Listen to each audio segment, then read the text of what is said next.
my life, it has come from a new relationship, right? People will take you a lot farther than just knowledge on its own, right? So let's make some friends, and don't make presumptions about the people in your world. Just because they haven't spoken to you about this topic before doesn't mean that they might not know a whole lot about it. I mean, my goodness, the reason I'm even in this room is because I had dinner with a friend of mine who I knew through martial arts. So he was just a black belt to me, I was just a black belt to him. Come to find out, he already had a massive real estate portfolio that he never talked about. And that conversation led to an introduction that led to me working in the real estate world. So you just don't know, don't make assumptions. Okay. The grid deal triangle. If you're trying to partner with someone new, this is a great way to do it. Essentially, there's three things that you might bring to the table, right? So looking at this triangle, one way that you could bring value to a partnership is by providing the actual deal, right? You know someone who wants to sell, or you have the courage to dial the phone or knock on doors, right? If you're the one who's able to bring the opportunity, that has tremendous value. Another thing that you could choose is that you could be a service provider. That could be, you could be a realtor, a contractor, a property manager, get into title work. There's so many services and professional advice that needs to happen in order to actually facilitate the transaction. I know in particular, one of the things that's not on here that I really need to add is a transaction manager, right, a TC. They oftentimes become big-time investors of their own because when they're intimately involved in every step and stage of the transaction, they get to know all the big players. Like if you're doing 20 deal volume with this guy over here, pretty soon you learn what success looks like by watching their example. So you can get into this business simply by taking a day job. And then, of course, the money, right? Some people want this to be an entirely passive experience, but you want to know that your money is being well spent. So for you, it might make sense that you just be the money provider, and then you make friends with the right people who bring these other things. You could bring all of this, but you don't have to. You can go a lot farther, a lot faster if you have partnerships, right? That's a fantastic explanation. The way that I think about this is every real estate deal that happens is going to have these three parts. You're going to have some money involved in a real estate transaction. It doesn't have to be your money, but money will be involved in the real estate transaction. There's going to be some sort of acquisition, i.e., how did this thing come about? How did we become aware of this being an opportunity? And you're going to have some administrative / execution, part of the deal. You can do all of them, and a lot of times people get started trying to do too much, and doing all of them. And then as you kind of mature and evolve in the process, and many of you guys have experienced this, you start kind of focusing on one of these areas where you're like, I can really do this at a high level, and I'm going to bring on people that'll fill in where I'm not necessarily as strong. So every deal needs these three. You can do all of them, or you can do a part of them as you kind of mature. And as you mature, you may find yourself being more comfortable as a connector where you wedge your way into a deal simply by knowing everyone, right? So if I know someone who has the money and they're looking for a deal, and I know someone who has the deal, I don't have to have brought either of those. I can wedge my way into that transaction by introducing the two parties to each other. Does that make sense? A very practical example that happened today, just so that it can be a little bit more, a little bit tangible. We, as our real estate agent team, get leads from wholesalers, people who are actually wholesalers / flippers, that do a tremendous amount of marketing, and they're making cash offers on lots of properties, and lots of those offers are rejected or they're not actually accepted. But then those still have value for our team to say, hey, we made offers on these 100 houses, they all got rejected, but they still want to sell their house. So maybe they would be an asset for you as an agent. So I went and met with this guy in Warrenton, looked at his situation, found out about his mortgages, his payments, all that kinds of stuff. And the only scenario whereby it seemed like this homeowner might be able to get what he was looking for would be to connect him with a subject to purchaser, which I understand a bit of, but I have never done it myself personally, and I'm not super interested. It's cool, it's awesome, it's just not my particular lane. And so as a connector, I first took that subject to opportunity back to the real estate investor who had brought the lead to us, like, hey, this is the only scenario whereby I see this actually working for you. Do you want to buy this house subject to? And he's like, nah, I'm good. I'm like, okay, cool. Well, now I'm going to take it. He's like, just pay me a little fee for, whatever. And I'm like, cool. So then I took it to somebody who does nothing but subject to purchases and said, does this have any legs? Does this make any sense? She is in the process of doing that evaluation. At that point, just playing literally this connector role, I'm connecting her to a subject to person who might bring the money. I kind of provided the deal from somebody that you get the idea, like you can just kind of be in the way of opportunities and figure out a way to connect the dots. So that was just my today example. We'll see if anything happens, but I'm trying to connect all the pieces. So normally we have a breakout session where I ask everyone to kind of get to know your people at your table, but because there's few enough people today, I think it would actually be better served to let each one of you take a moment to stand up and actually introduce yourself to the entire group. Normally it's kind of prohibitive. If we have like 60 or 70 people in the room, we'd have to stick to the table thing, but since there's so few of us, I'd like you to each take a chance to stand up, say your name, and kind of tell us just a little bit about yourself. Try to keep it short because we do have to get on to the rest of today. Who you are, and how you could help each other. what you do, and maybe what you're looking for. 3 things. Yeah. And here's a couple good questions, right? Why haven't we done a deal yet? And who? Okay, that's not good for this one. Never mind. Yeah. Who you are, maybe what you currently do, and what you're looking for. If somebody were to be able to bring you the perfect thing, what would that look like? And try and keep it at about 30 seconds. Would that be okay? We'll start up here in the front, and you do have to. No, we don't have to stand up, right? So like as an example, my name is Daniel Nias. I'm a realtor by day. About half of my business is working with brand new investors to help them get their first deal. If you know somebody who wants to buy their first investment property, bring it to Dan. Right. Boom. Cool. How's it going, everybody? My name is Coleman Bales. I'm a mortgage lender, first of all. We have done some deals before on the residential side. I'm here mostly to network with wholesalers, but learn new information and see what the day brings. Hi, my name is Sarah. I run a property management company. I am looking for fix and flip deals. And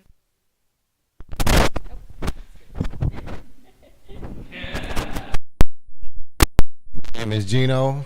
I find deals, and I also provide solutions to simplify the process.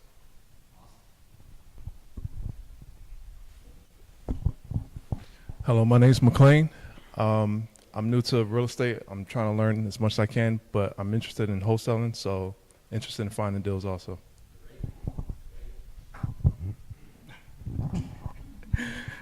We are Tommy and Annalise Carino. We are buyers and investors. So we're looking to JV on deals. We like to do subject to, so if for some reason that doesn't come through, please come talk to us. Or also looking for creative finance deals as well. So. Ryan, finding deals as well, and also a bit of a connector where I can, so a little bit of both, so you guys come talk to me. Hello, I'm Joanna, and I'm just learning about real estate. Hello, I'm Rebecca. By day, I do a lot of trust and estate planning, and what I'm trying to do right now is actually learn what folks in the real estate, the small business owners and entrepreneurs, real estate investors are looking for in a comprehensive estate plan. We're actually trying to build out a package that really works right now.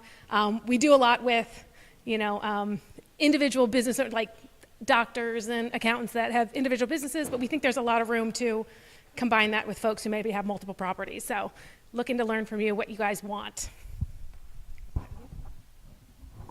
Hi, my name's Beth Magel, married to Matt for almost 20 years, and you see probably our 3 little girls running around here somewhere. We're real estate investors. We own a couple of long-term rentals here in this area, and we have a short-term rental down at Lake Anna. So we're always looking to buy properties. We're looking to also, we're real estate agents professionally by day, so anybody needs to buy, sell, or invest in real estate, we're happy to help.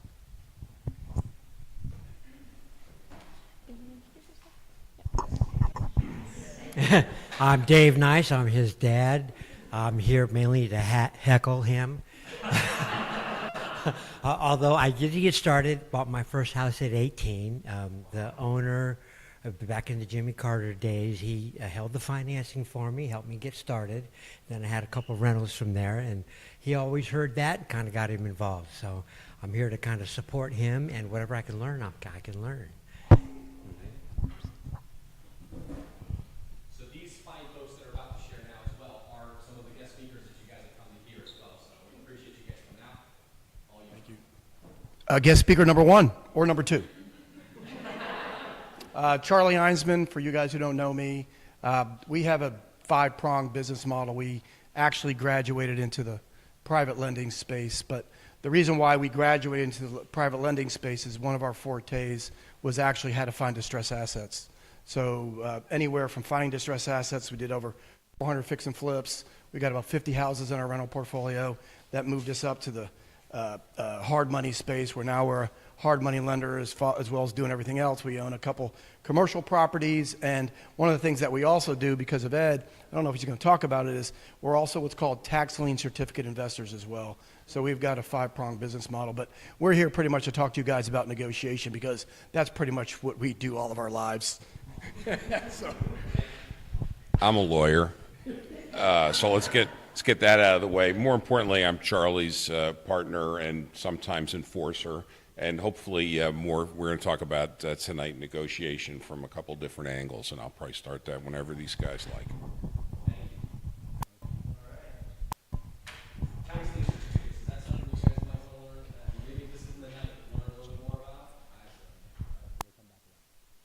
All right, I'm going to run through some of our sponsors here.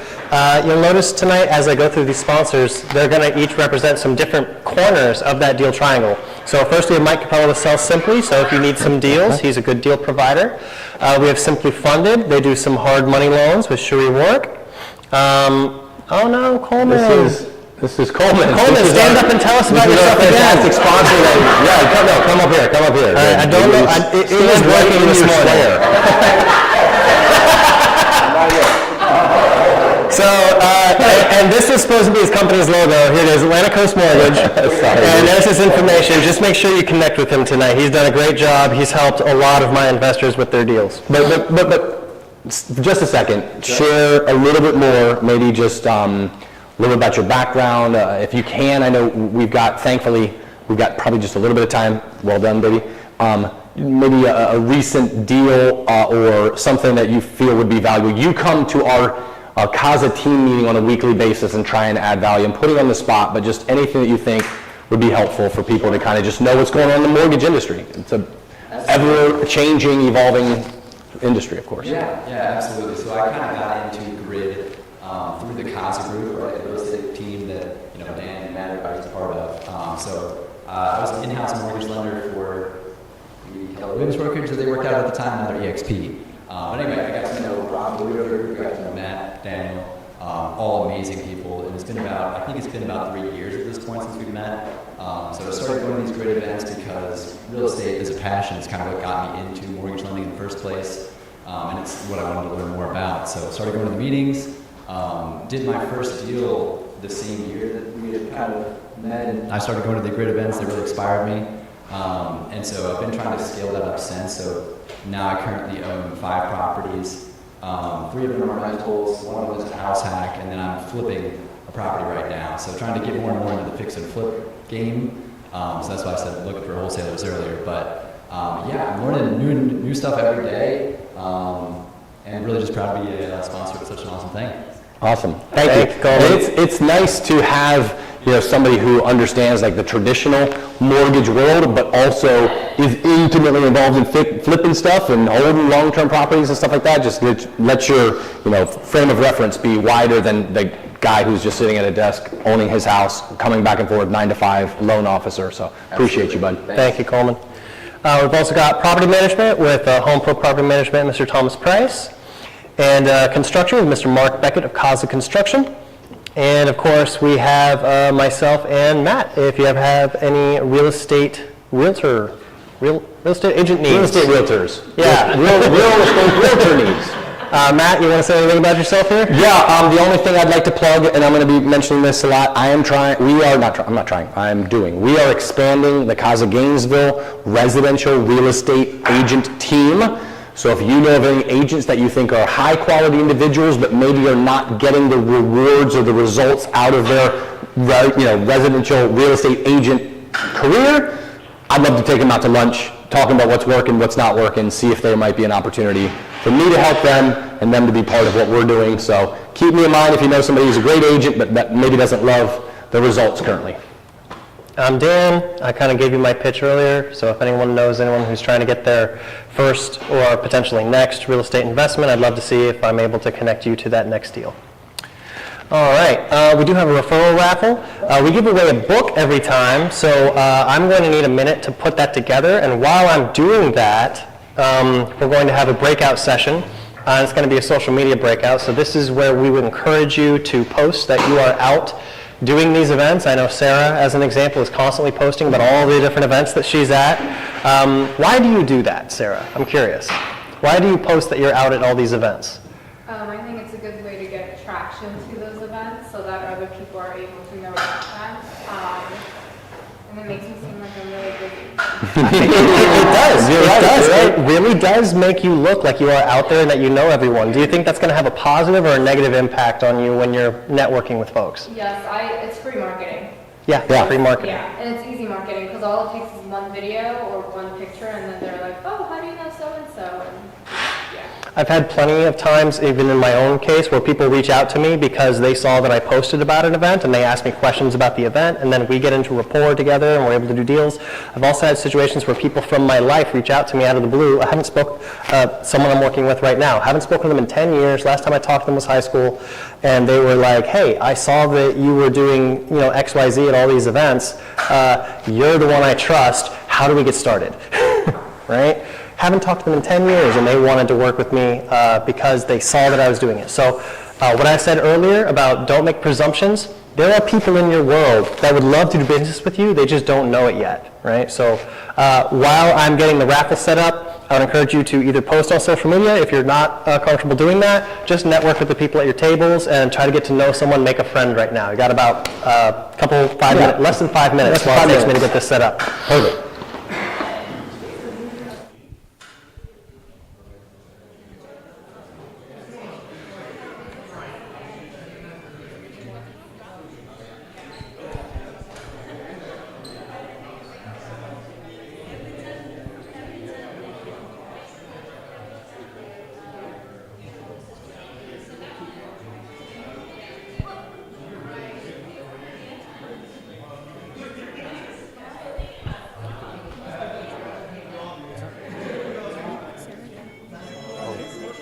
Yeah, so just... If you're going to do that, it's when you're really hard for me to run up, get in like that. No, that's what you do. Just don't be like, hey, like, If I if you just recognize- give the hand signal, it's like, hey, If Sarah. I recognize that she doesn't have a mic, I will kind of flag you. But if I'm not paying attention, there's no harm with going over and panning. But I forgot. Yeah, so did I. So if I didn't miss it, I would have pointed it out. If you're calling on someone, I'll point it out. If I recognize you, thank you.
The raffle is based on attendance. Every time you attend Grid, your name is added to the raffle. Grid Manassas. Grid Manassas, yeah, there's a lot of Grid chapters. Specifically, it's this Grid. And then we spin the wheel. And every time you bring somebody. Yes, when you attended today, you should have been asked who invited you to attend Grid. And if you found out about it on your own, great, that's fine. But if someone brought you or invited you, we ask that you give them credit, because again, we do want to encourage growing the community, right?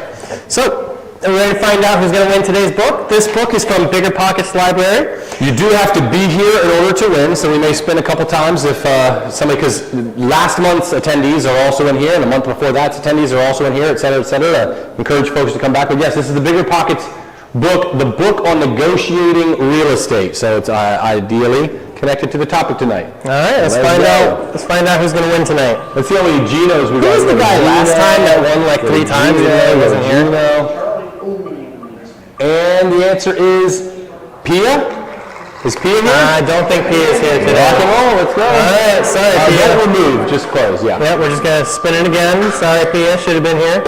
That's right. She's probably out trying to close a multifamily deal. Diana?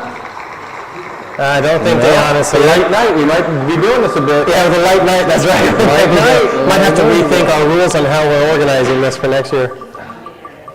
Oh, Coleman, that was close, dude. Patrick? No Patricks tonight. Dude, if you just had the name Patrick, you would have won. You know what I'm saying? Like, we don't know. Get a generic name. Sarah, that's a great name, right? John's our winner. John, come on up, John. What's up, dude? I'm going to beg you to let me take a selfie. You hold that. Oh, hold on, let's get the, maybe slightly, yeah, there we go. Yeah, there you go. One more. Eliana, can we get him the mic? Hey, John, everyone, since it was a light attendance day, we'd let everyone introduce themselves. Since you rolled in a little behind, how about you tell everyone who you are? Yep. John, I've been doing great for a while. I'm doing that a long time.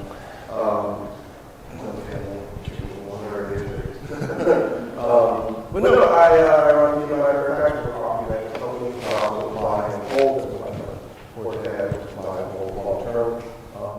Like I said, I've been coming to the group for a long time. I've been seeing a lot of things, so I don't say I've seen it all, but I've seen a lot. Feel free to ask any questions anytime. So. And do you mind passing the mic here to Andre? Hey, good Same thing, Andre. everybody. My name is Andre Gutierrez. I'm a realtor with Keller Williams, and I'm also an investor, more on the buy and hold side. And I've been watching Grid and just never really came to networking meeting, so I wanted to just come by and expand my network. Well, thanks for coming out tonight. All right, so important legal stuff before we get into the main content. We are not lawyers. Well, she is, but she's not speaking. We got 2. That's true. He is speaking. So address all complaints. I'm kidding. Seriously though, we're just guys telling you our story. All right, please don't make investment decisions based upon without doing your own due diligence. Right? Don't sue us is the main message of this slide. All right, so let's get into it. What is a motivated seller?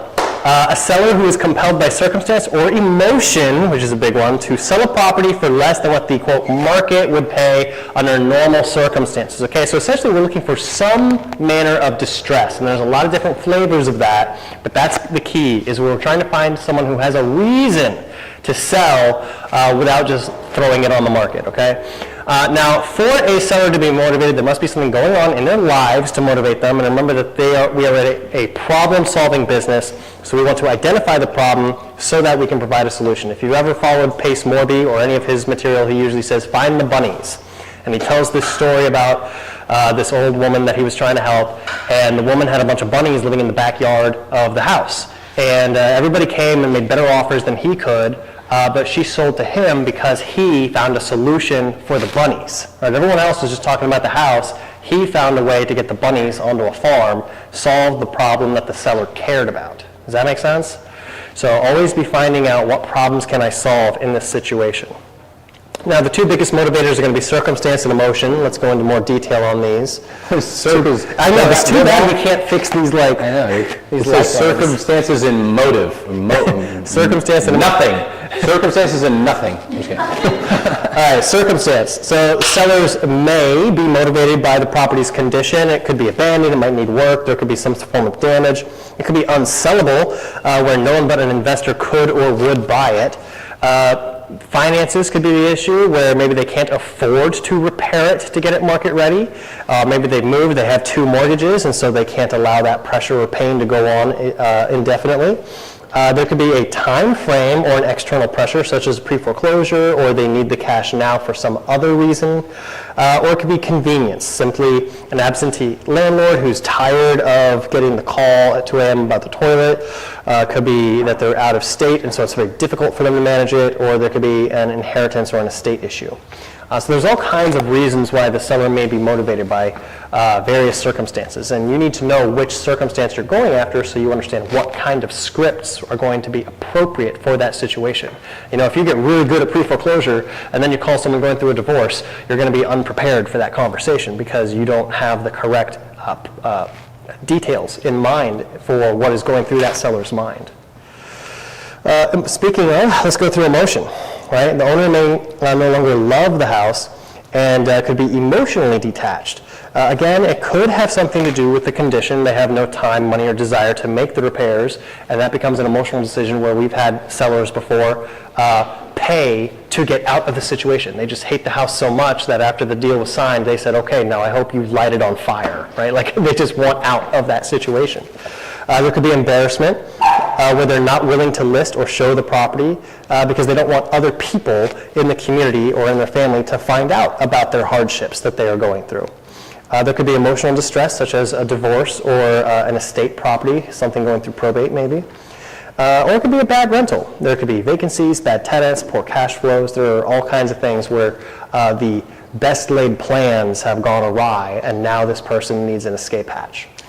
Let me give you just some real quick personal examples. One of the long-term rental properties that I bought because I was planning on just selling it as a listing agent and helping them get the most money for the sale of their home. But they had an emotional connection to their tenant. And they really wanted their tenant to be able to stay in the house. The tenant had been good to them. It was a former coworker. And I was like, well, that's not an option. We're going to sell this thing. They got to get the heck out. You know, like I was initially that was my thought, and then upon having multiple conversations, by the way, they needed to sell it because they needed the money to buy a new construction property in Florida. They weren't in a tremendous amount of distress. They just said, "Man, I would really love for these tenants to be able to stay because I feel for them getting kind of kicked out of my house, and they've been good." And so after lots of conversations, I said, "Well, what if I buy it?" And he said, "God told me you were going to buy it." And I was like, he ain't told me nothing. Back out. And so, but then ultimately it kind of unfolded, and those tenants, we bought the property in what, babe, 2018, 17, 18, 19, somewhere around there. And they're still in that. They're fantastic tenants. I haven't replaced them once.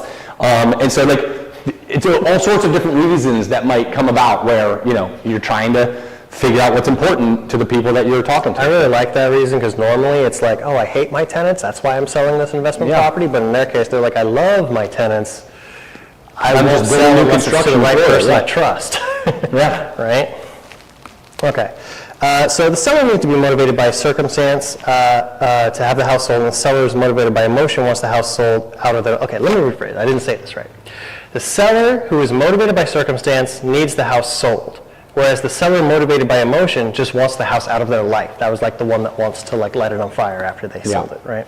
So the phone rings, they pick up the phone, now what? Well, step one, you need to be friendly but authoritative. And then once you've adopted that correct, you know, you don't want to be stumbling over your words first thing, right? So be friendly and authoritative, but then you need to determine the motivation. So you're going to get some basic info and ask some open-ended questions like, how did you hear about us? Because sometimes it's inbound marketing, right?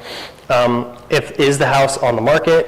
If so, have you had any offers? Why are they selling? Because you need to get to the root cause of what's going on in their life. Last time the kitchens and bathrooms were renovated, because you're going to want to get a sense of the condition of the property. And when was the roof, HVAC, hot water heater, or windows installed, right? These last two are not as important as this first one. You got to figure out the main reason why. But once you have an idea of what the reason is, then you do need to get a sense of, is this property turnkey or is this property a tear down, right? I'll tell you one other thing from just like a really practical standpoint, and you got both Dan and I in the front of this room, and neither of us have ever been accused of talking slowly. But when you're in this conversation, this is a slow verbal conversation, and it really helps people who are experiencing a level of discomfort to not have you talk fast. And that's something that I have to kind of talk to myself about. I kind of know what I'm going to talk about, and I got to get these things, and how much is your house, and what's the benefit? And I'm like, this person is experiencing a lot of discomfort. I've heard really great audio recordings from people that are in our world going through these, and it kind of blows my mind how much pace and pause they're going through with this. So it's a small little thing, but for people like me, I really have to practice slowing down, because these people you'll rush them right out of your life, because they're, it just, anyway, something I've had to learn. Some other things that you would want to ask, what else needs to be fixed or made better to sell the house for the full market value? Is the mortgage current? If not, what is the status and what's your lender's contact? Are there any liens or judgments that need to be paid? How much is owed on the house? Because we need to determine if and how we're going to help them with that. And obviously we want them to be the first one to put a number on what they would want if we were to help them out of this situation, right? Never Split the Difference, a really remarkable negotiating book written by a former FBI negotiator named Chris Voss. I would just encourage you guys to take a listen to that. It just helps you with some simple strategic ways of kind of in negotiations to create, it's not so much create a win-win, but it is create a sense that both parties are going to be happy at the conclusion of the transaction, not one feeling like the other got the better of them. So anyway, you'll review that. It's a really great book. So we find that most people have a number in mind, and it helps us to find the right solution when we know where you're coming from, right? It is important to get a sense of where they really are, right? Because if they're in a totally different universe from you, that's going to be important information for you to have. That way you know what tone to take in the conversation.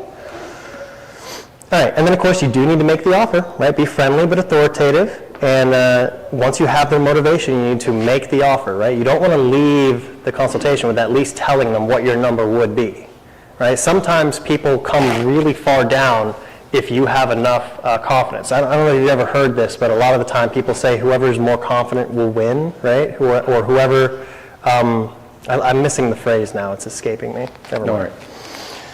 We got negotiation gurus that are going to fix all of the stuff we say wrong.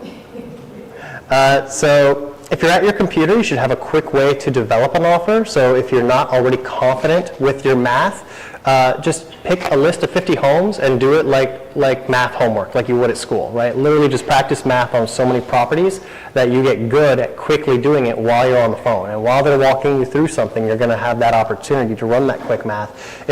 If you haven't already, you could have maybe even done that in advance before you even dialed the phone, although that's not always an option. Sometimes with incoming calls, you have to do it on the fly. So you do want to be practiced at doing it as needed.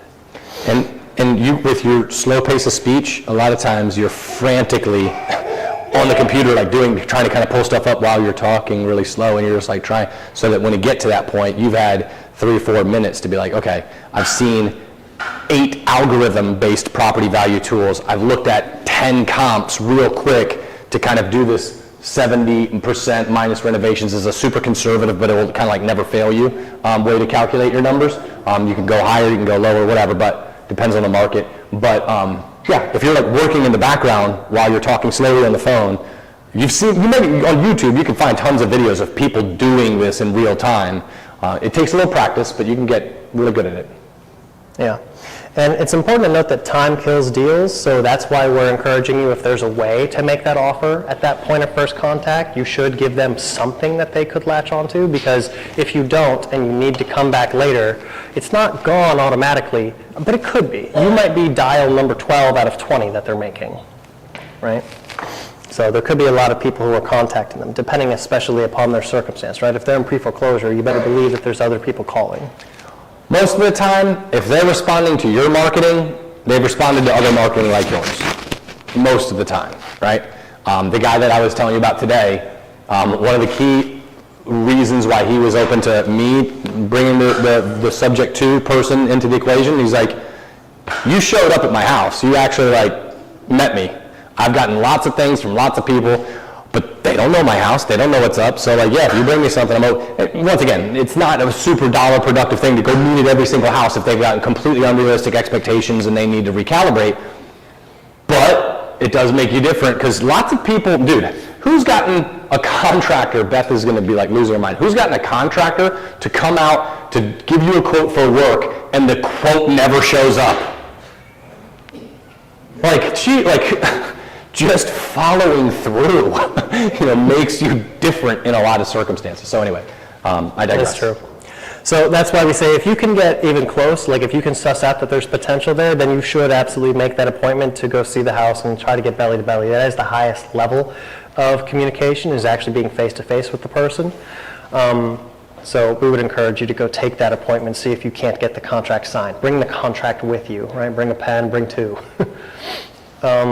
Now, if you don't like the house, the price, or the seller, ask if you can refer them to someone who might be in a better position to help. This could be another agent, an attorney, another investor. Never give up on a lead. There is still plenty of opportunity for you to help someone and get paid in the process. Okay. So now that you've set the appointment, it's time to go try to get that offer signed. So you show up. All right? And you're going to want to make sure that you're not the only one who shows up. You want to make sure all the parties that are responsible to sign show up. So sometimes that means a husband and a wife. You want to clarify in advance and express how important it is that they both be there. So you're going to check the status and make sure that all the paperwork is needed. Records. I was like, of the property records and the power of attorney, et cetera, do they have the paperwork? Yes. Okay. Yep. All paperwork. Yeah, so do your homework in advance of the appointment. At the house, if the seller is there, you're going to have them show you the house. You can confirm different questions that you covered on the phone call. Ask directly about any deficiencies. Ask how long has this been leaking, or that been broken, or the mold been present. Make your pitch. All cash, as is, no repairs, quick closing are all things that sellers like to hear. If you're going to be doing a creative financing approach, that's awesome. It's just going to be a different solution that you're presenting to them, so make sure that you get a lot of practice and experience understanding what you're talking about, because that does require just a little bit more education than an all-cash offer. Get a contract, have it ready to sign, and then also get a lockbox. That way you can get your contractor to come back later. So have that lockbox with you in the car so you can get a key in order to kind of get in and out to get estimates and things done and confirmed by your contracting team. And explain that you may have your partner at closing. Because a lot of the complaints we get from people is like, well, I can't do this, Dan. I don't have fill in the blank. The money, the experience, whatever it is. This line can fix that, because now that you have a signed contract, now you have time to go bring in the experts that you're missing to help fill in those blanks for you. And as long as you've laid the groundwork that you have other partners that may be brought in on this, the seller is not going to freak out because you've already planted that seed. And oftentimes that is the key phrase for the wholesaler, to say, hey, my partner might be here at closing. Because actually, you're not going to be the one that's buying it. You're going to be wholesaling that contract to somebody else who's ultimately going to be the one at closing to do it. But you got to set those expectations, or what the heck's going on here at closing. So yeah, or you just may literally have a partner on the deal, right? Yeah.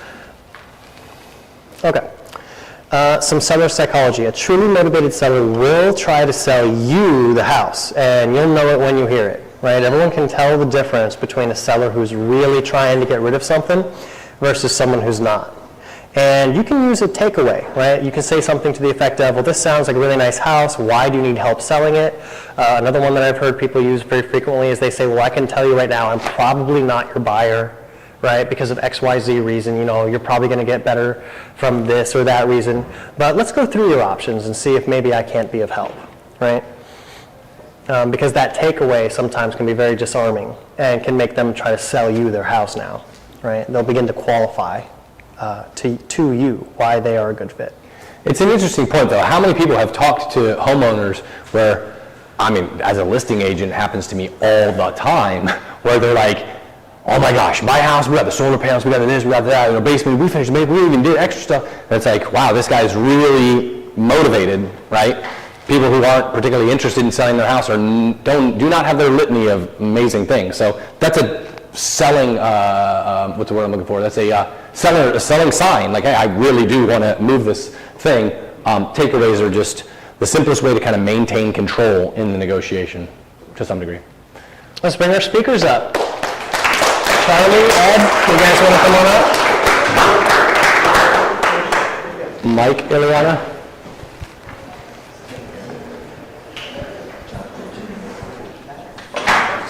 So whatever was affecting Coleman's page is clearly still affecting this page a little bit. All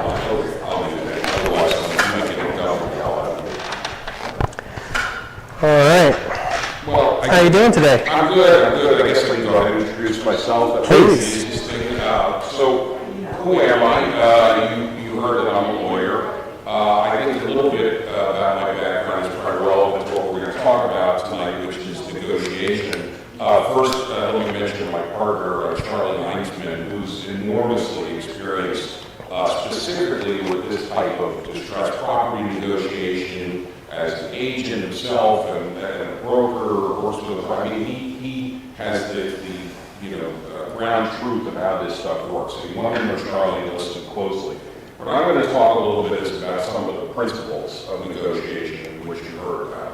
Why should you listen to me? Well, this is the resume thing, so you can tell I'm enormously modest. But I worked at a couple of large law firms, working with 25 biggest companies in the world, doing big settlements, big litigation, litigator by trade, and things related to the World Trade Center, asbestos, very high-end, expensive negotiations.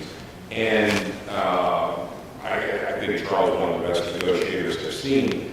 But I probably learned as much from Charlie and also from having 4 children. Negotiation.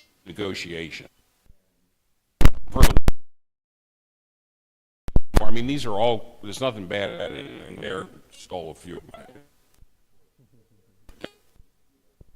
for what you're doing, but I think you want to think more broadly.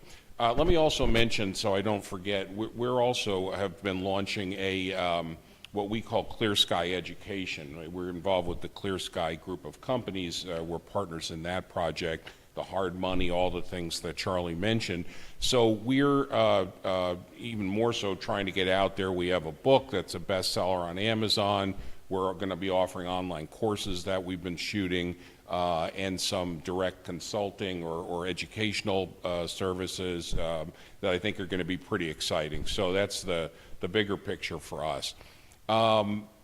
So then I guess the question is, what do I want? And I already told you who I am. What do I want? Well, I'm not going to tell you what I would tell my psychiatrist. What I mean by what do I want is we're getting into the steps of the negotiation. And again, everything you heard is great. The number one problem is each and every one of you. You are the problem in a negotiation. The place you need to start is to understand yourself. So I said, what do I want? Well, I want money. Okay, that's sort of a simple answer, and at some levels it's true, but is that really your motivation? Is that, as you go through a negotiation, is that what's going to matter? What do you want at the end of the day?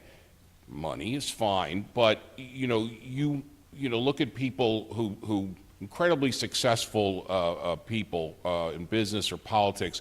Mother Teresa needed money to do what she did, but that was not her motivating. You know, for those of you, I guess it's an old reference now, but she was out there helping the poor, and that's what brought her joy, which was value more than, you know, you give her $1 million, she'd be glad because she could help the poor with that.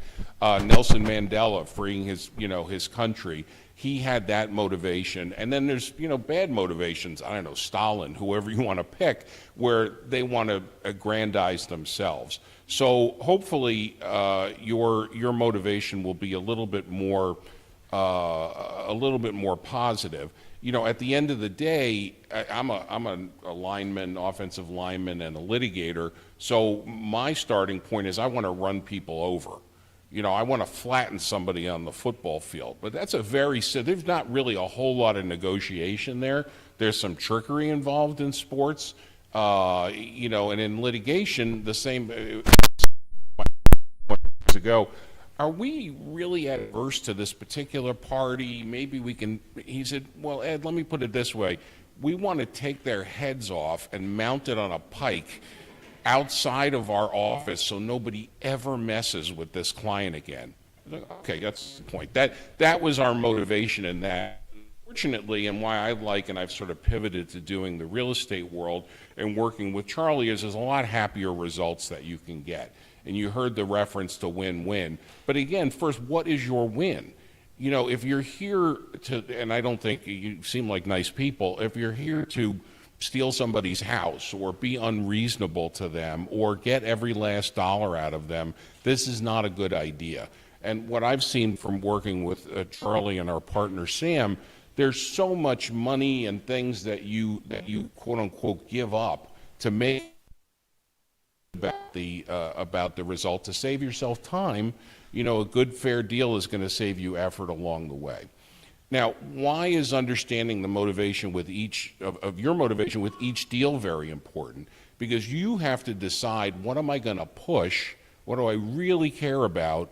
And you heard some of it here, which certainly covers most properties. You want these things quickly and easily. You don't want a lot of problems. You may want the tenant to leave. You may want the homeowner to stay because that's what they want. And there will be things that you can give up. And particularly depending on the person you're negotiating with, people, you know, you heard some of the needs. I have money needs, I have a foreclosure coming, but we're all human beings. They have similar motivation. You know, they don't want to feel, and hopefully at the end of the day they feel you've taken advantage of them. Problems.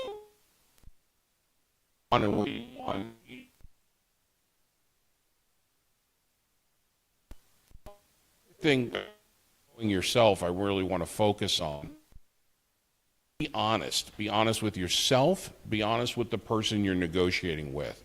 That doesn't mean you necessarily provide all of the information. Information is very valuable. But whatever you say and whatever you do, it better be honest. Now, we can look at this as a moral situation, but about the reality of it is people are human lie detectors. Okay, if you may not even realize a little bit you're kind of tricking yourself, but the person you will know, particularly in person, which is why anytime you can be in person, it's going to be better. They're going to know if you're lying or if you're feeding them a line, because it's going to show. I mean, this is why we have a jury system. It's not perfect, but the jury sits there and looks at the witnesses to decide, do I believe this person? Much better than these, you know, these lie detector tests don't work, obviously. People will know. So be honest with yourself so that you can be honest with the person that you're negotiating with. Okay, I still haven't gotten to the person you're negotiating with. The other thing you need to know is, what does your team want? We talk a lot in our book and other places about having a team, and you may have certain goals, but your team may have other goals. I had a big case regarding the collapse of the World Trade Center, and I thought we shouldn't pay any. Well, we had already paid $5 million. This policyholder wanted $100 million because they were trying to take advantage, frankly, of the situation. And you know, we recommended the client basically, you know, pay us a couple million in legal fees. We'll win ultimately, and we did. But at a certain point, the client came to me and said, do you think they would take $40 million to settle? And I said, I don't know, these people are pretty bad, but there's a chance of it. But why would you possibly want to give them $40 million? And he said, because our company is looking to merge with another company. And we want these things off our books. They don't look good, 9/11's not good. And so what my team wanted, you know, I'm an attorney representing, in that case, for the negotiation. I needed to know what they wanted. And ultimately, it was sort of fortunate that the other side didn't want to settle for anything reasonable. We kind of started with some early negotiation. They just wanted cash. They were very simplistic. It was a white glove law firm on the other side in New York, and they did not do a good job of representing their client, who later went to jail. But that's another story. The client, not the lawyer. So, all right, now we're on to what do they want on the other side? Before we go ahead. Yeah. That was a lot of really good stuff. But like, do you guys have any questions about, just before he goes? Sure. Do you guys have any questions about that? Because you're going to have a hard time, what I heard, real quick, was you're going to have a hard time sitting in front of another human being trying to create a solution if you're not right on your side of the table and understanding who you are and why you're doing what you're doing, what are the values that you're bringing to the table. Because that stuff just isn't that if it doesn't seem to kind of like line up. Any questions though? I thought it was amazing, Ed. Thank you. Any questions you guys might have about any of that? Perfect. Ed. You're welcome after as well to come up and talk. But ultimately, you're all the problem, not me. So think about that. Talk to your counselor, your whatever. Do you want this for some reason other than the questions? Because nobody. And the great one, by the way, about talking slowly, I had my partners would always yell at me when I dealt with cases in the South. And we're in a very interesting place here because you get sort of the northern transplants and you get the real long-time Southern people, and your approach is going to have to vary. You don't want to talk as fast as I am for this purpose. And so when you're getting now into talking to the other person, you heard a little bit about slow down. I would say even more directly, please, for the love of God, shut up. Okay, just listen. And one of the best things in depositions I learned as a young attorney is to shut up after you've asked the question and sit down. And you can't be too aggressive here, but sit there. If you stare at somebody, and I don't recommend staring at this, but if you look at somebody and they've said something and you don't immediately say something else, they're going to keep talking. This is normal. We've all been at cocktail parties. We're here, we'll mingle or whatever, and you say to somebody, yeah, blah, blah, blah, and they kind of look at you. You feel like you need to fill that conversation, okay? So, you know, I've read transcripts of attorneys. They'll say, so Mr. So-and-so, when did you meet your wife originally? Well, I met her in December of 1982, and yeah, 20 years later, I murdered her. And then the attorney's like, okay, so when you first met her, where did you go on your first date? Like, what? I mean, it's almost that bad. I'm obviously exaggerating, thank goodness, but, and it's hard because when you're in a conversation, you have certain things that you want to accomplish. That's why you need to know your numbers. You know, a guy like Charlie, he doesn't have to look on the MLS. He knows all of these areas. He can pretty much come up with a number pretty easily just by ear, by listening to it. You're not going to be right there initially. That's fine. But do your homework. Pay attention to the marketplace, and particularly as we talk about in some other contexts, when you're doing driving for dollars, you know your neighborhood. That's the greatest place to go, is to be knocking on doors in areas that you know, because you're going to know a lot of those things off the top of your head. So, and along the lines of listening, do not assume that this person has the motivation you think they should have or that you would have in the circumstance. Okay, it's a pre-foreclosure. They're going to be foreclosed on in a week. I could just assume they want to stop that foreclosure and get the hell out of there. Maybe, but they may have other underlying problems. They have personal emotional issues. They have other stresses in their life. So a little bit you have to play, junior psychiatrist to at least listen and hopefully be empathetic and try to understand what the real motivation is. And I think somebody in that situation, as best I've seen it, is, I mean, most people out there are good people. Somebody maybe had a drug problem, gambling problem, more likely lost a job, had a medical problem. I mean, that never happens. So there's all sorts of reasons that people are in a distressed situation, whether it's a foreclosure or they need to leave their house or they got to get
guys on trial in New York right now, who famously, some people famously say, if you get $1, that means I get $1 less. If I get $1 more, you get $1 less. Well, real contracts, this is a litigator now talking about this, real agreements, it really is a win-win, where money changes hands, where help changes hands, where maybe one person wants money more than the other person does. There's time, there's feelings of success, and so everybody can go away winning. And it doesn't have to be something that you lose. That said, the person on the other side may feel that way.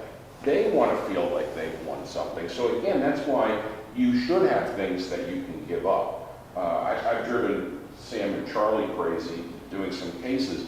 Lawyers love to negotiate with the split the difference thing. So they'll say, the opening demand is $50 million, and so I usually was a defense attorney, so I'll say $10,000, and then they'll say, $49,500,000, and then I'll say $300,000, and this goes on and on and on, and everybody knows those numbers are not right. Some people like to negotiate that way. It's a horrendous waste of time. Get closer to your number, and again, depending on the situation, but somebody may feel like on the other side that they need your number to go up.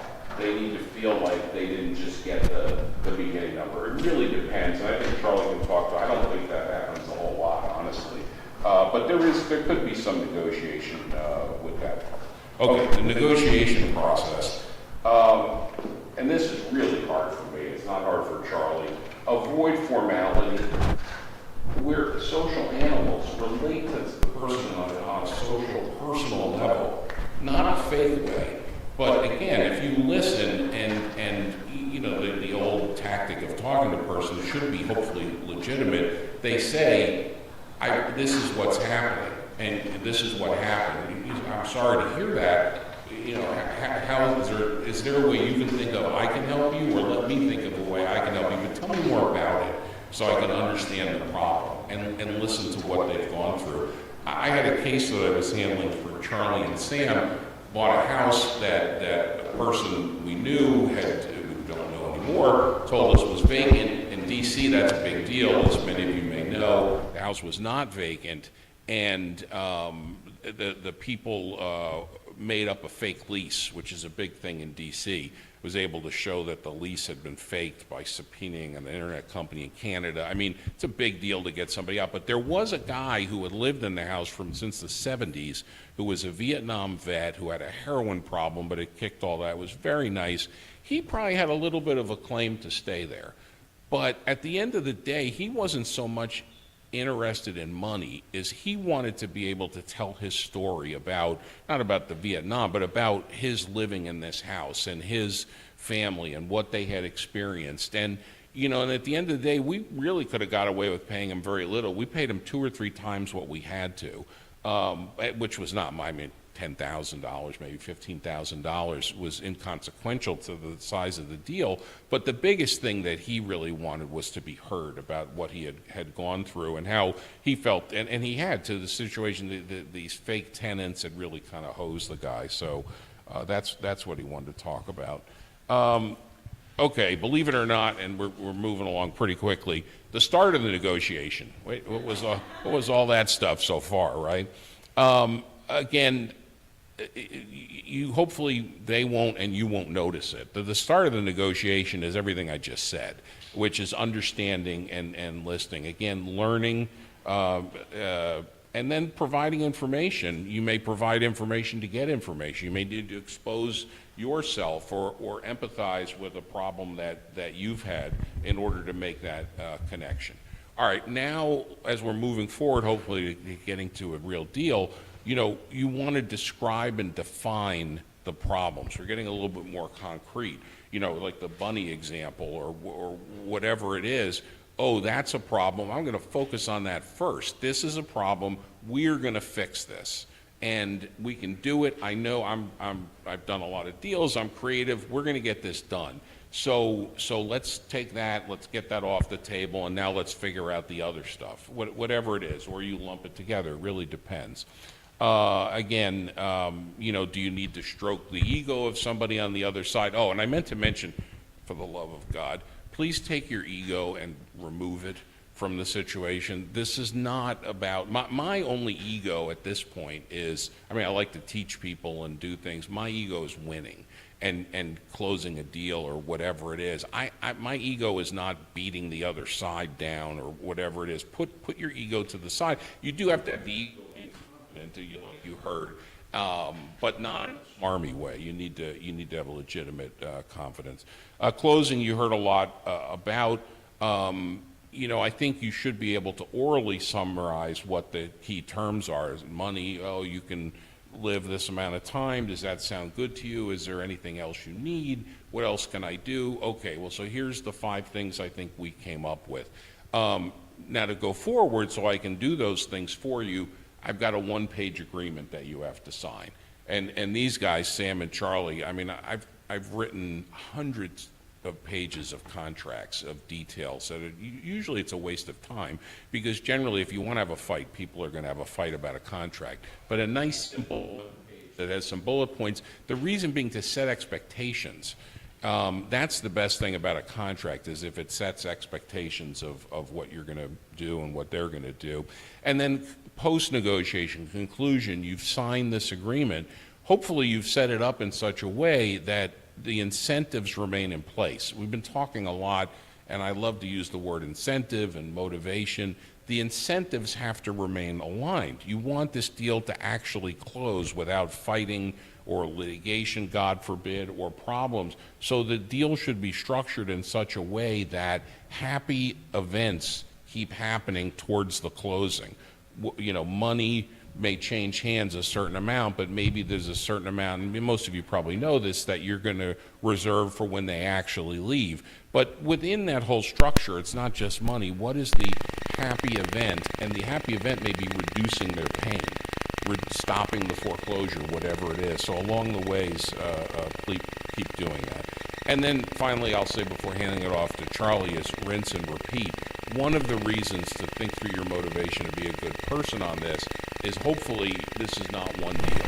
You know, you come in and you host somebody and you get every last dollar. Eventually that gets around. First of all, it's corrosive to yourself, but conversely, if you do a good deal, people oftentimes know other people and say, hey, you know, Charlie took good care of me. He did what he said he was going to do, and, you know, that's the guy you should talk to. He'll fix your problems. So don't forget, this should hopefully be a long-term relationship. So I want to turn it over to Charlie to talk about what really matters is the real world. And we have a very recent deal that Charlie put up. I'd love you to come up and start talking about it, and then I can yell at you or heckle you as you go along.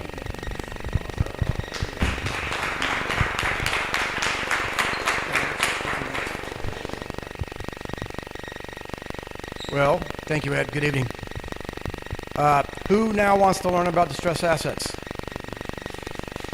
And who wants to learn about deal making within distressed assets? We all do, right? But I can't begin until I kind of clarify some things about Ed.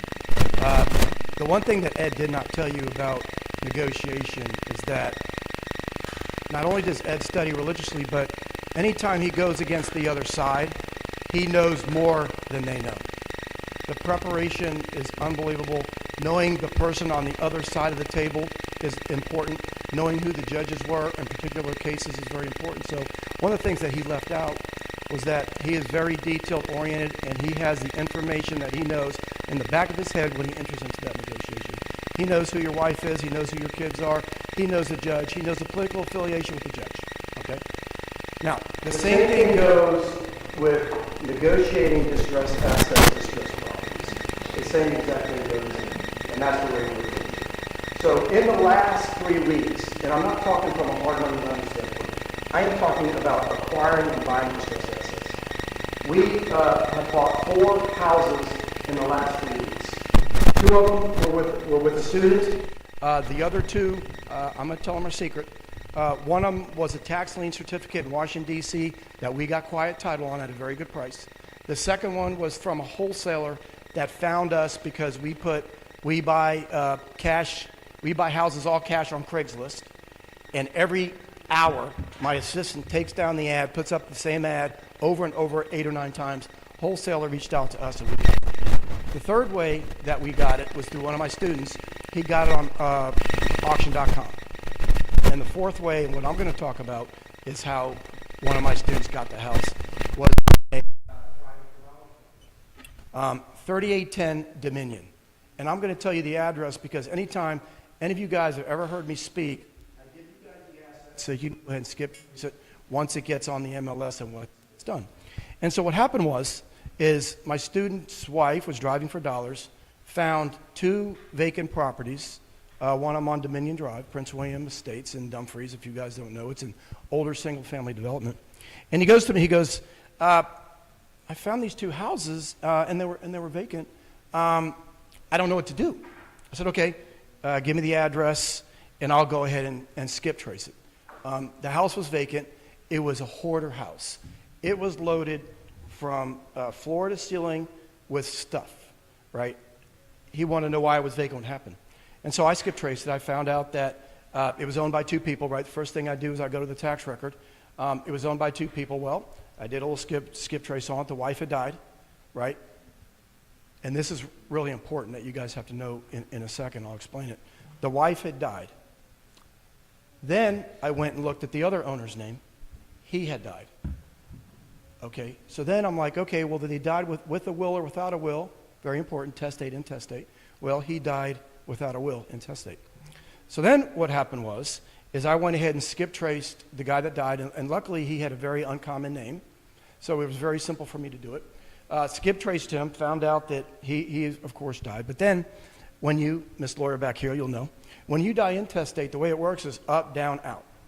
Up means parents, down means kids, out means brother, sister first, right? And then cousins and aunts and uncles. Well, in this case, he died, he was 80 years old. He didn't have anybody up, right? Parents had died. If you go down, he had no kids. However, the wife that died before him had 3 kids. But because she died, the property was owned joint tenants with right of survivorship. So when she died, he automatically owned the house. Okay. Well, he died. So then I had to skip trace him. I found out that he had a sister in Alexandria on Claremont Drive, in Alexandria. And so I knew that she was the only heir of this property. And the story gets a little bit better, and I'll try and quickly do it because I have to explain some of the negotiating tactics that we used. So I figured out that the sister who was living was the only heir to this house. And this is where it gets really, really important. So then I sent my student all this information. I sent him skip trace from IDI Core. I sent the skip trace from thatstem.com. I sent it to him in an email. I said, hey, Keith was supposed to come tonight, but I don't see him. I said, hey, Keith, you're going to call this lady, right? She had a couple phone numbers. I had her email address. I had everything for him. And I just laid it out to him, right? He calls her up that night. It was about 8 o'clock at night. He calls her up. That conversation lasted 5 minutes. She said, get the hell off my phone. Do never call me again. I don't ever want to hear from you again. Keith calls me up and he says, yeah, I called her up. And she was rude to me and she said, never call her again. Take her off the list. So what did I do? Told him. Rolled out. So I said, Keith, I hit the nail on the head. This is the only living heir. We're going to go pay her a visit the next day at 1 o'clock. We're going to roll up on her house because she lived in Alexandria. She was local. And so what did I do next? I did the ARV of the house. He gave me the address. Mind you, I had never seen the house. I had just seen pictures of the house. I don't care.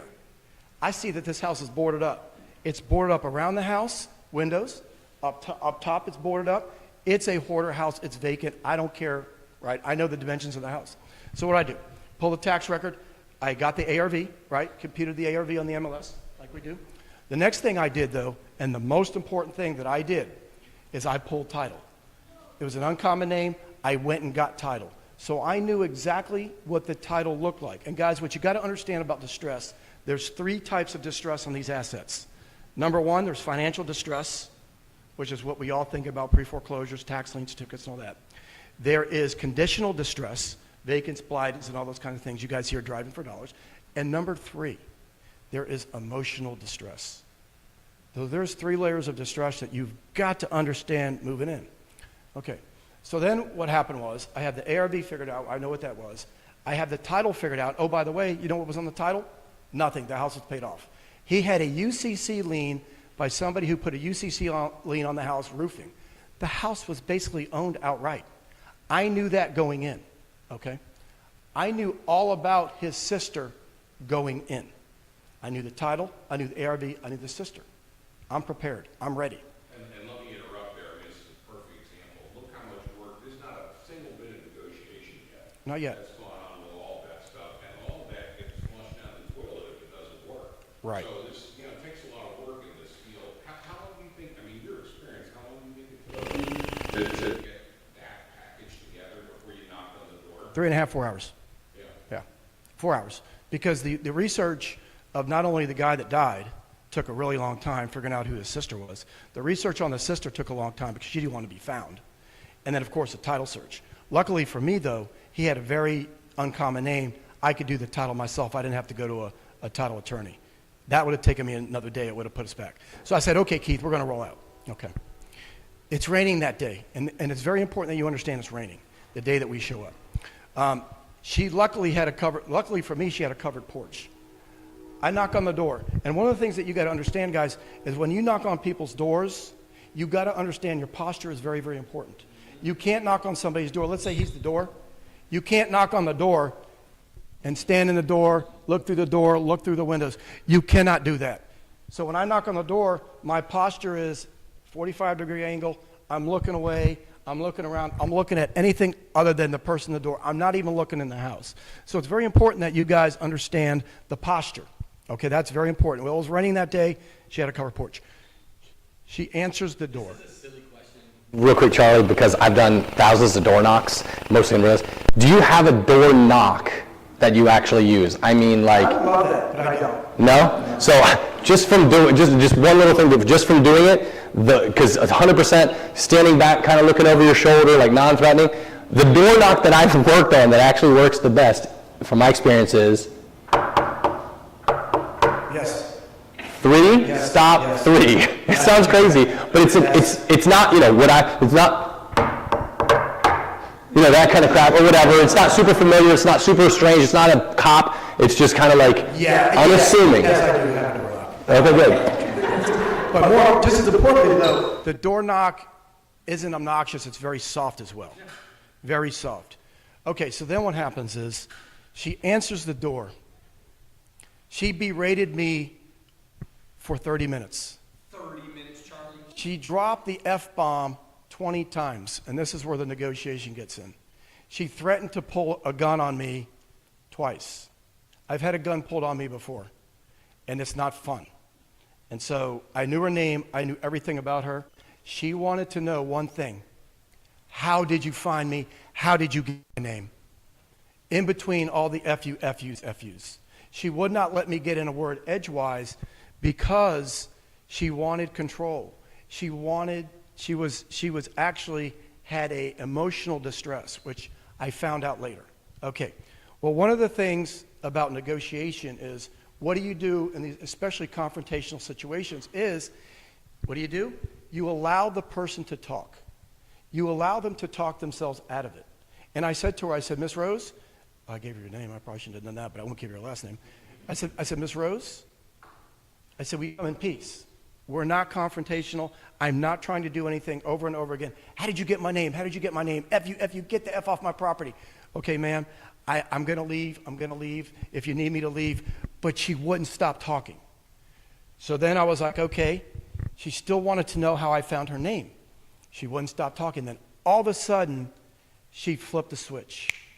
The switch went off. The confrontational switch went off. She became sort of a friend. She then goes to me, she goes, hey, Charlie, let me go get something. I need to show you something. I was scared as hell. So I said to her, I said, Rose, I said, are you going to get a gun? She said, no, I need to get you something. I need to show you something. So then she comes back, and I said, now it's been about 30 minutes. I said, Rose, I said, my friend Keith here, he's been standing in the rain for 30 minutes. Do you mind if he steps up on the porch? So now we're getting a good rapport, right? Now we're getting somewhere. She still wants to know how I found her, right? So then she invites me in. She invites us in. We sit at the kitchen table because when you're negotiating distress asset, guys, I don't care what anybody says. You'll probably can agree. You can agree. There's only one place to do it. It's in the living room. So you got to have that understanding. The next understanding that you also have to have is you have to have, there's a reason, the house isn't the only reason. It's not the only problem they have. They have a myriad of other problems which got them into this case, right? So in this case, it wasn't a financial distress. Well, at the time, it wasn't an emotional distress, but obviously it was, because who does this to somebody but keeps talking, right? But thirdly, though, it was a conditional distress, and that's how we got the house, because the house didn't have a financial distress, it was paid off. And so we got into her kitchen. She laid it all out on the table. Why? She didn't want to be involved with the house. Do you know why she didn't want to be involved in the house? And the reason is because she didn't want her name associated with the house, because her brother that died with a ton of medical bills. And she did not want her name associated because she didn't want to inherit those medical bills. She honestly didn't know about it. So I said to her, I said, look, I said, all we're trying to do is we just want to buy the house. We know you're the only living heir. And I explained to her exactly the process that I went through to find. Now, this lady has MS. She's got health issues. She doesn't know how long she's going to live. And she did everything for her dying brother to the day he died. And he lived in a hoarder home, and that house was littered with guns. He wasn't a very nice guy. He was making bullets. And so she was very emotionally distraught about his life and about her role in helping him, right? So then she goes to us, and you're not going to believe this. She goes, okay, I will sell you the house, but have you seen the house? Of course I haven't seen the house. I just seen pictures from the outside. She goes, that house is a teardown. And so remember, one of the things that I'm talking about, now we're negotiating. The only difference is she doesn't realize we're negotiating because she's doing all the talking. At this point in time, I haven't really said much because she's not letting me get in anything word-wise. And the most important thing that she wanted with this transaction, she wanted control. She wanted control over the transaction. So then I'm like, okay. So now, mind you, getting all this information from her. I'm not saying a word. He's sitting there. This is the first time he's ever shown up to a distressed seller. He thinks this always happens. Keith Honore, yeah. I'll tell you the buyer, Keith Honore. You can look him up. And Keith had never seen this, so he's not saying a word. And so then, and thank God she hasn't shown a gun. So then I let her talk the entire time. And then what I did is what I always do in all kinds of negotiations. Remember, though, I have all the information. I know everything about the house. So then what I always do, and this is very, very important too, is that I always try to get some commonality between me and who I'm talking to. I have to get commonality, whether it's a sports commonality, whether it's a business commonality, whether it's a charitable commonality, whether it's a personal commonality, whether it's kids, something. I have to get commonality because the other thing that we're doing is we got to get trust. I need her to trust me, right? That's the most important thing because in any kind of negotiation, what he didn't say is that he has to get the trust too. And we have to make a win-win deal here. We have to get trust. So then she was like, okay, you know about the house, right? I didn't really know anything about the interior of the house. I knew it was vacant. I knew it was a hoarder home. I knew the dimensions of the house. I knew it was going to cost full gut renovation, $200,000. I knew the numbers. That's what I knew. But I didn't know anything about the house. So then she goes, well, that house is a tear down. You know it's a tear down, right? Well, I said, yeah, I guess it's a tear down. She goes, it's only worth the land that it sits on. That's all it's worth. I said, okay. I said, okay. The house is worth 6.25, fixed up. And I'm thinking to myself, well, I'm about ready to look at Keith, but I can't look at Keith because I'm like, Keith, the house is still standing there, right? Because I don't want her to know that I ain't seen the house. I just saw pictures of the house, right? And so I was like, yeah, you're right. You know, it's got black mold in it. She told us all the stories about the house, how the toilet had been running for 2 years, and it has black mold all over the house. And she talks. I said, okay, all right. I just got to strip the house down to the studs, do a new floor plan, get rid of the black mold with a chemical, $200,000. So I know what the renovation is, no problem. So then I said to her, I said, okay, Miss Rose. And every time I talk to somebody, though, it's always a Miss or a Mrs. You always got to be very polite and respectful because, like I said, there's more problems in the house. I said, okay, Miss Rose, I agree with you. Everything she says, I am agreeing. I am not trying to make it any more confrontational than it has to be because I have already been berated for 30 minutes with all the F-bombs, and I've never been, excuse my French, bitched out like this, ever. 450 houses we flipped, never like this. So then I was like, okay, what do you want to do with the money? Because at this point in time, she's anxious. I know her background. She's an anxious person. She has anxiety. She wants nothing to do with the money. She just wants it to be over. Wants it to be over. This is her nightmare she's living. I uncovered her nightmare.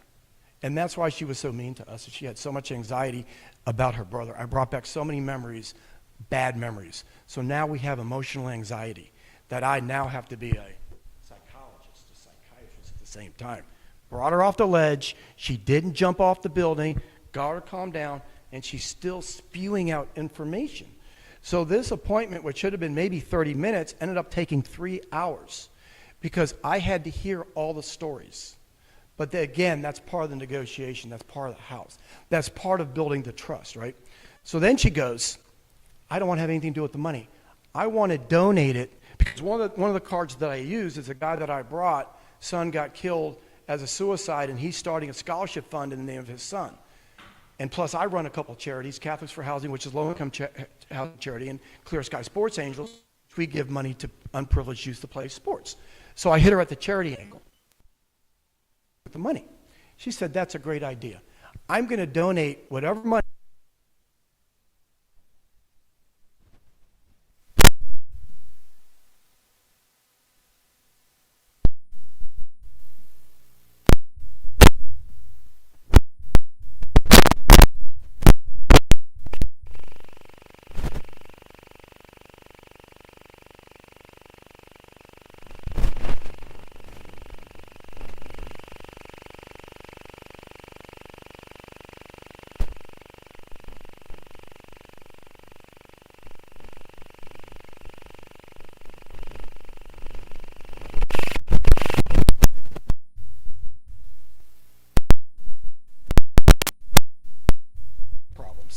we can solve some of her problems externally.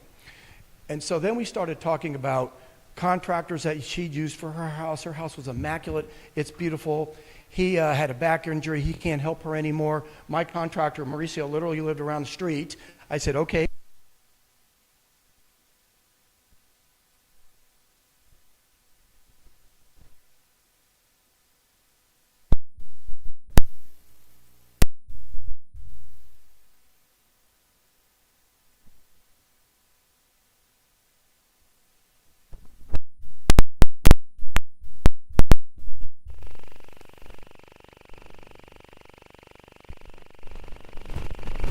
Like Ed said, even if you fill out a long contract, it's still going to get litigated. Whether 3 pages, 2 pages, 20 pages, it doesn't matter.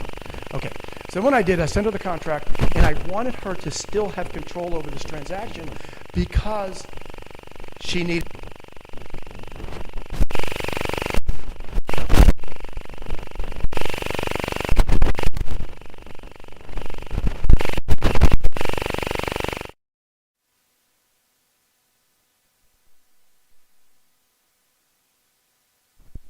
In this one transaction. And oh, by the way, the numbers look like this. A 125 purchase,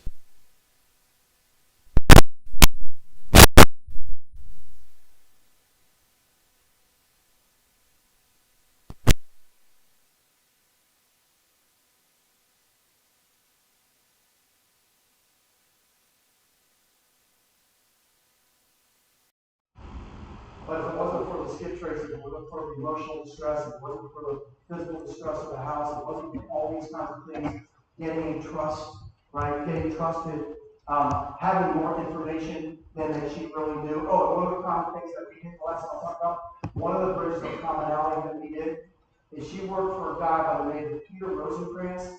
He was an investment consultant. He was a distress. He would put second trust on properties. He would buy credit card debt. He would buy medical debt. She worked for him for 30 years. She knew a lot more.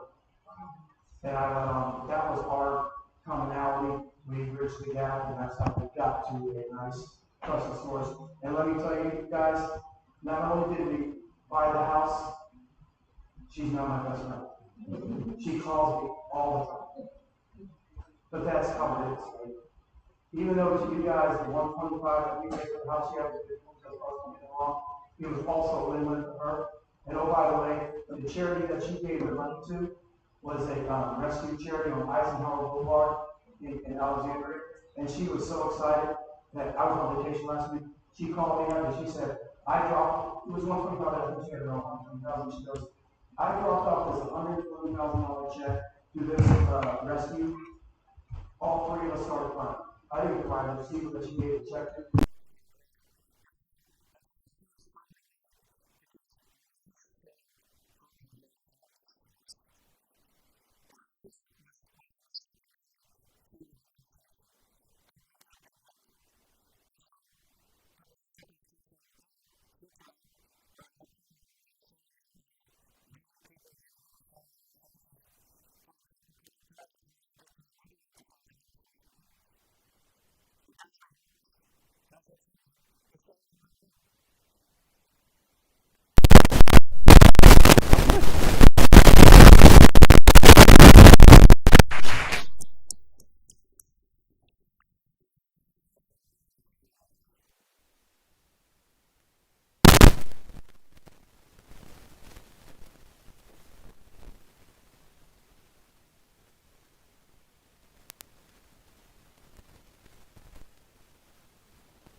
The house, we're going to help him.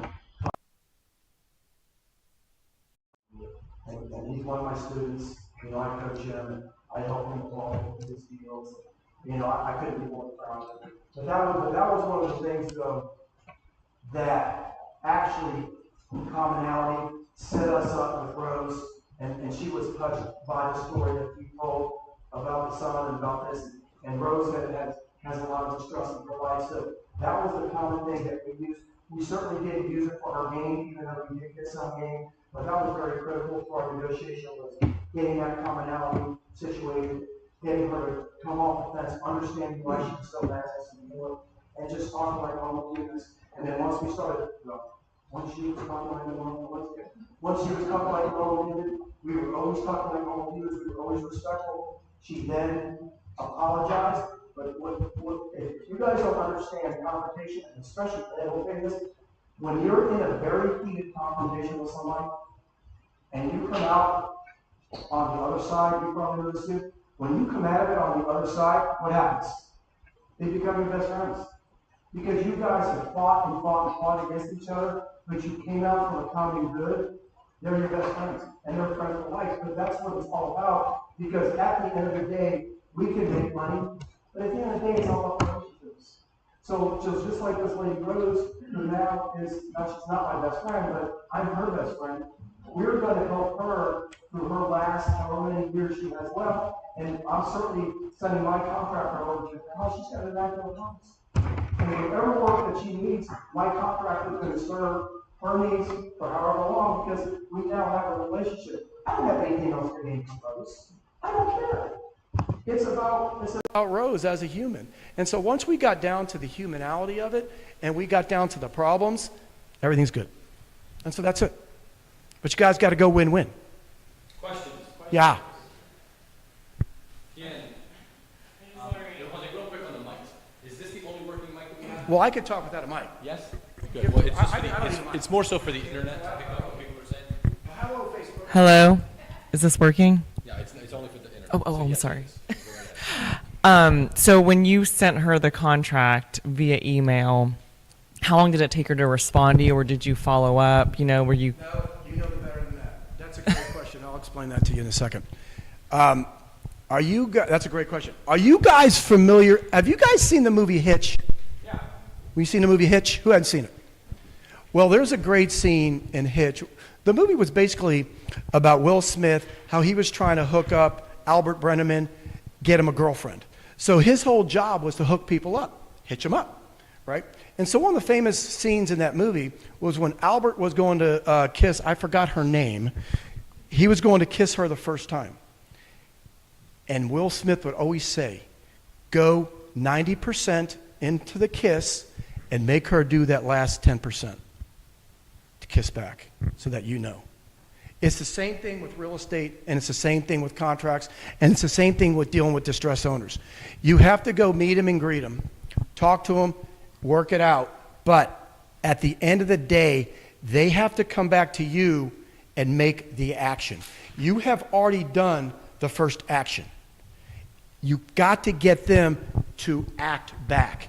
If they don't act back, and if you keep pressuring them, odds are they're not going to act back. You have to give them a period of time for them to act back. Now, in this case, the period of time could have been a day, it could have been a week, it could have been a year. You can't worry about that. You have to let them act back so that you know that you have a deal. And you cannot be too pushy because you're going to scare them away. Good? Answer it, Tian? Yeah. Okay. I want to say something. Today I went to the courthouse and I looked at the probate records and I got that property on that list, but you already beat me to it, man. And I found Sorry, Rose man. was the Sorry, Rose man. was the subscriber and everything. I didn't tell you She the whole lives in Alexander. It's real. I didn't that. tell you the whole story. You beat me to it. You want more of the story? Okay. Yeah. Do we have time? All right. So what I did, and you pros, let me tell you a real pro move. I'm going to give you a pro move. Remember, she was very high anxiety. She was high stress. I had to make this whole transaction white glove for her. I wasn't going to make her leave her house. Once we had the rapport, I did everything white glove.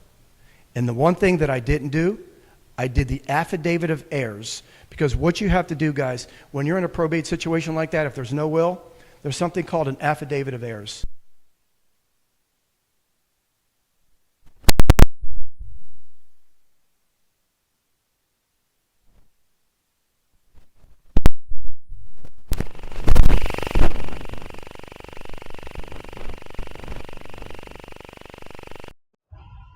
And I have her notarize it.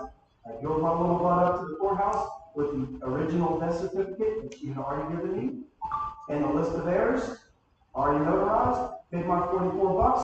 Got that thing on record, we closed the next day. Did you see my deed? Nah. When you did your list of heirs, sir,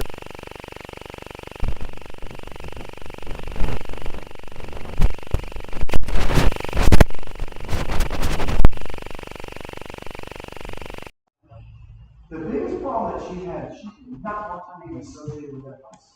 So I had to explain to her that the estate owns the house, that you're just conveying the estate. You being the only heir for a brief second in time. And the only thing that's the list of heir filing, the affidavit of heirs, you're on the deed of the house. That's it. None of the debts that he was going to attach because it wasn't in the title. So even if there might have been judgments out there, there wasn't any judgments. There were no medical judgments out there. There was nothing to attach to the house. That's what it's prohibited. Let me just comment about the comment about the hourly, and what Charlie was trying to compliment me about this, and Charlie's even more so, is the preparation that went into it. But don't forget all the preparation that went into all of these are just away. And I learned early on as an attorney that you can't deal with quote unquote wasting your time, forget it. Now, lawyers was good. I got paid hourly, so I wanted to make up 7 the day before trial. All that stuff went, so what? And so, you know, Charlie probably can't count the number of times he's done that for himself, me, Sam, for other people, and all of those hours go into that profit, and that's some reason why you need a significant profit in terms of just making enough money to get by.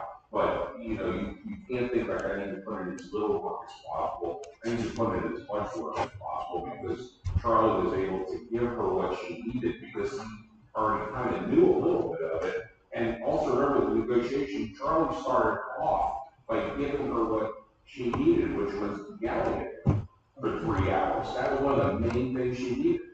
Oh, she certainly did that. I mean, like I said, like, it really went on for 30 minutes, and that's exactly what she needed. I didn't realize at the time that we were going to make a deal on the house. I literally thought she was going to turn her back to me and go get the money. So that's what I thought. Let's get both of our speakers to big hand.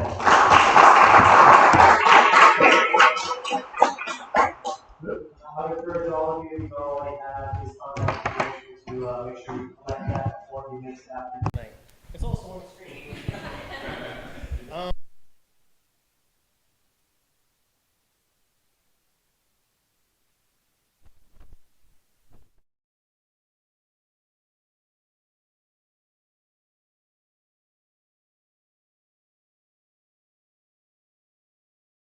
We'll leave that, but we gotta get this thing broken down.